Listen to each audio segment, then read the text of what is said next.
Welcome to Hannas English. ഇരിക്കൂ എന്ന് വളരെ ബഹുമാനത്തോടു കൂടി എങ്ങനെയാണ് ഇംഗ്ലീഷിൽ പറയുക? അതായത് നമ്മളെക്കാൾ മുതിർന്ന ആളുകളോട്, നമ്മൾ റെസ്പെക്റ്റ് ചെയ്യേണ്ട വ്യക്തികളോടൊക്കെ ഇരിക്കൂ എന്ന് ഇംഗ്ലീഷിൽ എങ്ങനെയാണ് പറയേണ്ടത്? Please be seated. എങ്ങനെയാണ്? Please be seated. ഇവിടെ ദയവായി ഇരിക്കൂ എന്നാണ് അർത്ഥം. ഇവിടെ സിറ്റ് ഡൗൺ എന്ന് ഉപയോഗിക്കരുത്. സിറ്റ് ഡൗൺ എന്ന് പറഞ്ഞാലും ഇരിക്കൂ എന്ന് തന്നെയാണ് അർത്ഥം. പക്ഷെ ആ പ്രയോഗത്തിൽ റെസ്പെക്റ്റ് ഇല്ല. അപ്പോൾ റെസ്പെക്റ്റ് കാണിക്കേണ്ട സന്ദർഭങ്ങളിൽ പ്ലീസ് ബി സീറ്റഡ് എന്നാണ് പറയേണ്ടത്.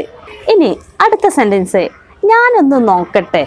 നമ്മൾ സാധാരണ പറയാറുണ്ടല്ലോ, നമ്മുടെ സുഹൃത്തിൻ്റെയോ കസിൻസിൻ്റെയോ ഒക്കെ കയ്യിൽ എന്തെങ്കിലും സാധനം ഉണ്ടാകുമ്പോൾ നമ്മൾ പറയുമല്ലോ ഞാനൊന്ന് നോക്കട്ടെ എന്ന് പറഞ്ഞ് നമ്മൾ വാങ്ങുമല്ലോ. അതെങ്ങനെയാണ് ഇംഗ്ലീഷിൽ പറയുക? Let me see.